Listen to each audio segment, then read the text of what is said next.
दोस्तों, आज हम आपको लेकर चलते हैं चार धाम के पहले पड़ाव यमुनोत्री धाम, जो श्री कृष्ण को सबसे प्रिय है। वही यमुना जो श्री कृष्ण की जन्मभूमि को सींचती है। कहते हैं कि यमुना जी जन्म और मृत्यु के बंधन से मुक्त करने वाली है। तो आइए चलते हैं पवित्र अविरल धारा के उद्गम की ओर। नमस्कार दोस्तों, आपका स्वागत करती हूँ मैं अपने YouTube चैनल कुछ खास पल अपनों के साथ में।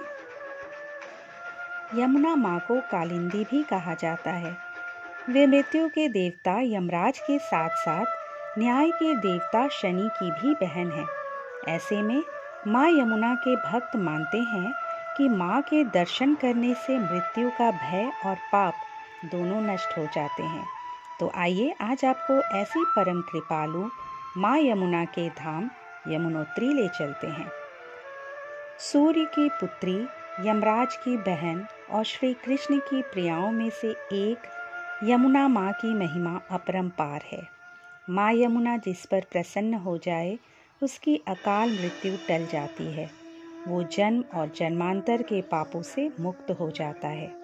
यमुना माँ की कृपा जिस पर हो जाए उसकी 7 पीढ़ियाँ भी पाप मुक्त हो जाती है। सच्चे मन से माँ यमुना के दर्शन कर लेने भर से भगवान श्री कृष्ण की प्राप्ति होती है। मान्यता है कि भाई दूज के दिन यदि यमुना स्नान करें तो आयु लंबी होती है। यमुनोत्री को 4 धाम यात्रा का पहला पड़ाव कहा जाता है। 4 धामों की यात्रा हर साल अक्षय तृतीया से शुरू होती है। यात्रा यमुनोत्री से शुरू होकर गंगोत्री, फिर केदारनाथ और आखिर में श्री बद्रीनाथ धाम पर पूरी होती है। माँ यमुना का पवित्र धाम उत्तराखंड के उत्तरकाशी जिले में है। यहाँ से 1 किलोमीटर दूर स्थित चंपासर ग्लेशियर है, जो यमुना का मूल उद्गम स्थल है। ग्लेशियर की ऊंचाई 4421 मीटर है, जिसे कलिंद पर्वत कहा जाता है। यहीं से उद्गम होने के कारण यमुना नदी को कालिंदी भी कहते हैं।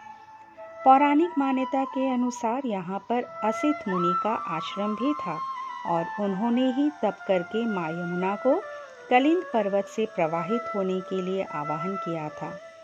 यमुनोत्री धाम पहुँचने के लिए जानकी चट्टी से 6 किलोमीटर की चढ़ाई पैदल तय करनी पड़ती है। जानकी चट्टी से यमुनोत्री धाम जाते वक्त रास्ते में खरसाली पड़ता है, जो कि यमुना जी की शीतकालीन प्रवास क्षेत्र है।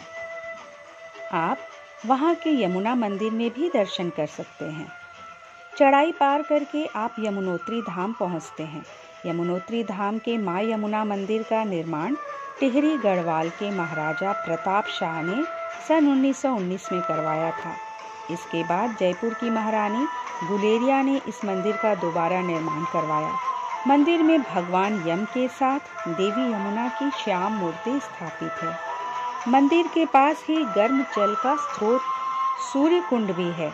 ये माँ यमुना की महिमा ही है कि जहाँ पूरे इलाके में हाड़ कपा देने वाली ठंड पड़ती है, वहीं ये जल स्रोत हमेशा गर्म पानी से युक्त होता है। सूर्य कुंड आने वाले श्रद्धालु कपड़े की पोटली में चावल बांधकर उसे सूर्य कुंड के जल में पकाते हैं और इन चावलों को प्रसाद के रूप में खाते हैं। मान्यता है कि इससे स्वास्थ्य उत्तम होता है। सूर्य कुंड के पास ही गौरी कुंड भी है। मंदिर परिसर में एक विशाल शिला स्तंभ भी है, जिसे दिव्य शिला के नाम से जाना जाता है। मंदिर के कपाट अक्षय तृतीया के पवित्र दिन खुलते हैं और दिवाली के दूसरे दिन बंद हो जाते हैं। बाकी समय भारी सर्दी और हिमपात के कारण श्रद्धालु माँ यमुना के मंदिर और उद्गम तक नहीं जा सकते हैं।